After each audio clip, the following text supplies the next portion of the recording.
Folks, hello and welcome to Tavern Chat. I'm host Eric Tenkar, your bartender in the OSR, your main proprietor at the Tenkar's Tavern blog. Now, I already covered the Lair of the Leopard Princess. Sorry, Empress. There I go. Screwing up right from the start, therefore you know it's real. The Lair of the Leopard Empress, and I get it right down there in the link below. By the way, that is the quick link to the drive-through page for the Lair of the Leopard Empress. Empresses. Oh my God. I'm still pronouncing it wrong. I'm just doing that quick. You know what it says in your mind, but then you forget what it says. So, why am I covering this as a video? Because I am a huge, huge fan of Tunnels and Trolls. I always felt that it got a short shift in the overall. I gave it a short shift back in the day, back in my high school days. I was like, what the hell is this game?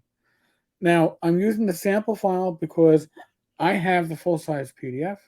The full PDF I was gifted by Sarah Newton before the launch.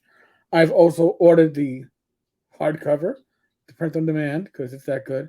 And have I finished reading it? No. But I wanted to go over some of the stuff because I know there's going to be questions from people. I have suggestions for Sarah. Figure I'd throw them out here. And I would like to sometime after North Texas. I've got two things I want to run.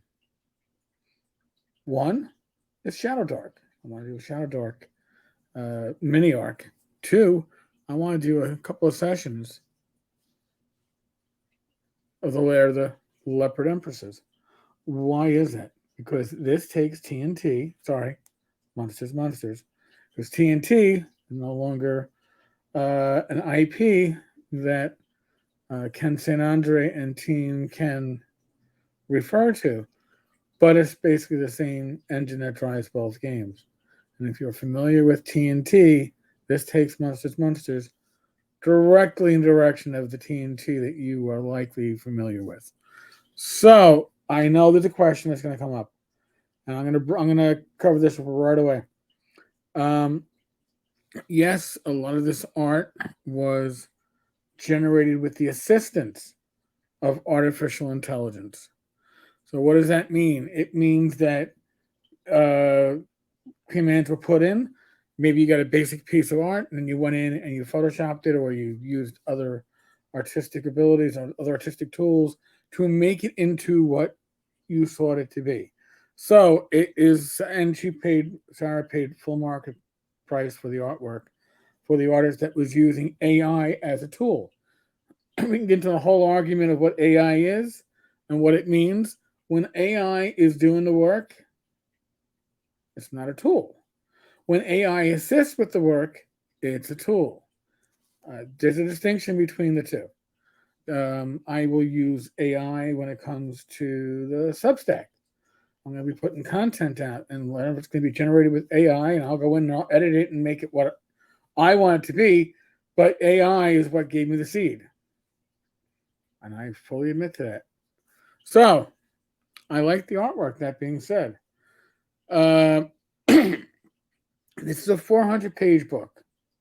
It's 400 pages. It's standalone. You don't need the monster rules. You don't need the tunnel control rules. Everything is self-contained. All of your classes, your kindreds, your abilities, your powers, your spells, your monsters, weapons. If you've played TNT, this should be familiar like a well-worn glove. But with swords and sorcery and a built-in setting. One thing that we really didn't have much with TNT was setting and material that was made for game master use, right?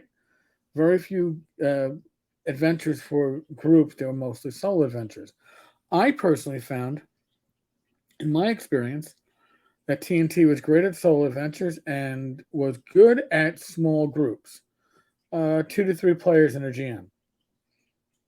I felt that beyond that, the system kind of broke down, but I'm still reading through this interpretation of the TNT/M&M game engine, and we shall see.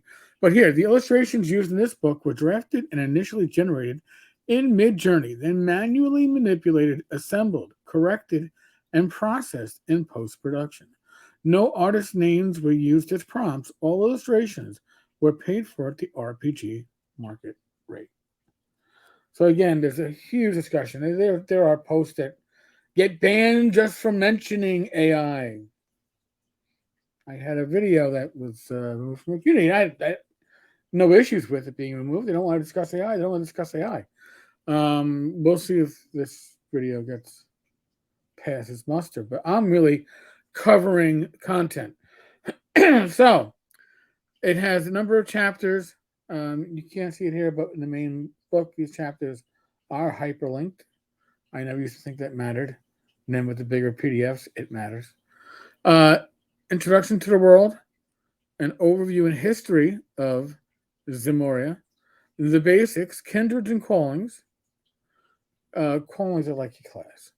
Cults, guilds, and brotherhoods. So there's a lot of ways for your characters to get their abilities and skills, which is a great way to get around multi-classing while still allowing characters to break out of a mold. Elaborations, magic. There's a lot of magic in this game, a lot of spells. Well covered, really.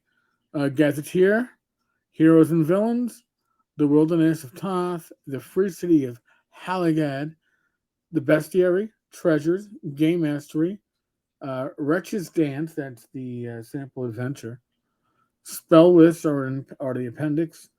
There's a character sheet, there's an index. Now, um, again, I have not finished reading it. 400 pages. Now, when I run this, um, I am not going to expect my players to all pop down $25, which for the amount of material you're getting in this PDF, the full size, it's great. It's a game. It's the full rules.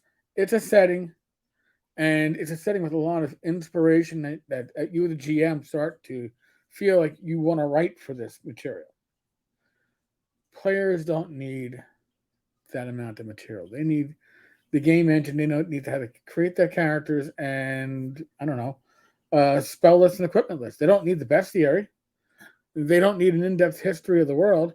Maybe an introduction to the world, but they don't need much more than that. Why is that? Well, if I give them a full history of the world, then there's no surprises. If they know all the events that are going on, there's no surprises. If they know all the creatures they can encounter, there's no surprises. If they know all the treasures that are available, all the magic items, then there's no surprises. So my unsolicited suggestion, and the material is already written. So you could take material from this book, cut out the material needed for players, put it in the $10 PDF, and bill it as the uh, player's guide. And essentially, again, you're going to have 90% of the Monster slash TNT inspired rules within. I gotta say also, uh, thanks to Steve and Ken for putting out the Monsters license. It's a very generous license. It allows material like this to be published. I had no idea how far astray you could push the Monster rules and remain under the license. This has given me a lot of inspiration for the work that I want to do in the Monster under the Monster license.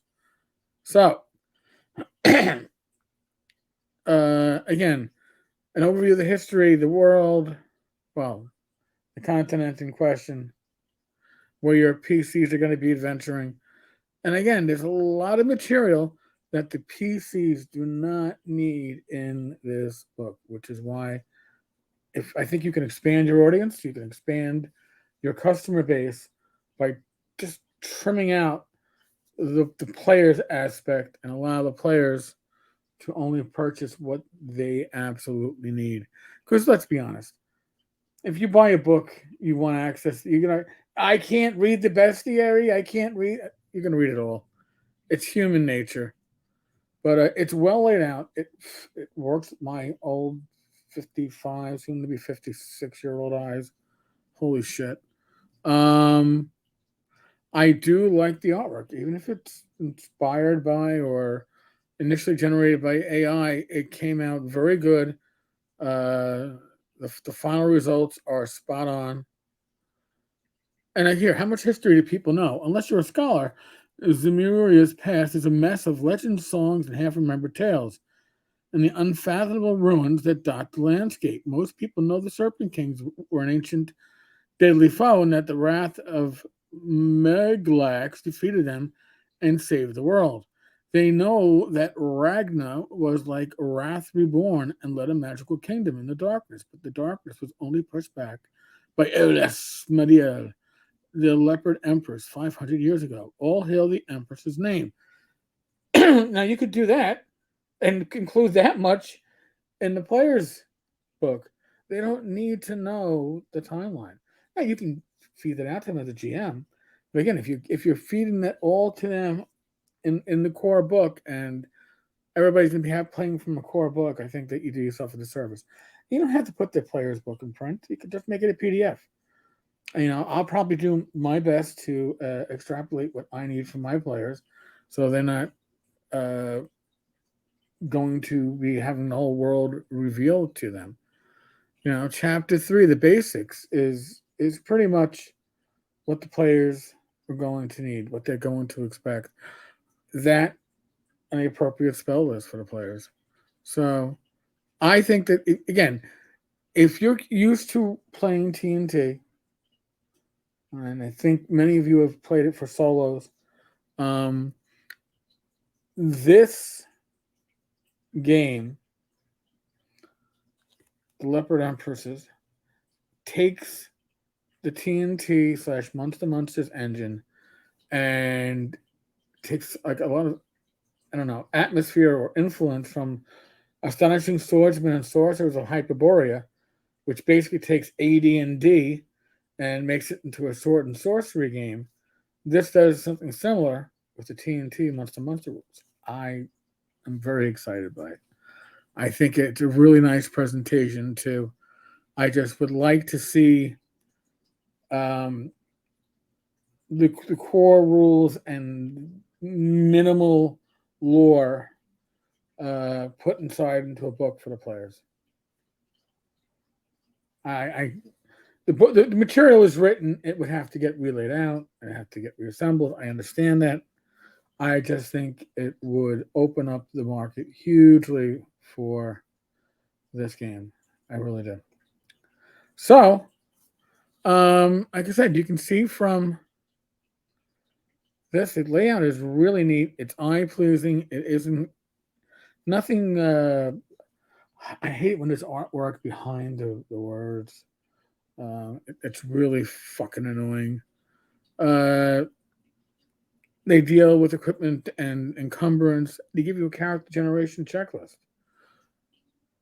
You roll your stats, choose a kindred, choose a calling, and calculate your level by dividing your highest attribute by 10 and rounding down. Select 2 special abilities from those listed for your chosen kindred and calling. The special abilities are pretty cool. I don't know if they're super powered really, but I can see how that system would convert over to a super powered version of M&M. So again, it's inspirational. Other than that, folks, I can't recommend this enough. It is a solid game, great lore. It's going to be supported by Sarah Newton. Probably going to be supported by other third-party publishers. There's that much here, that much to inspire. You can grab it at the link below, tankard-tavern.games/leopardemp. I will include this link as a pinned note on this very video, and show some TNT/MM love. Monsters love. How about that? All right, folks. On that note, as always, be safe, be well, God bless. Roll those dice, roll them well. I will be back again tomorrow with another video. Next live stream is Wednesday. I believe it's Levi Combs as our special guest. So I hope to see you tomorrow, Tuesday, especially for the live stream on Wednesday. It's not a requirement. I'm not going to be checking for attendance, but it's good to see you all there. All right, folks. Laters.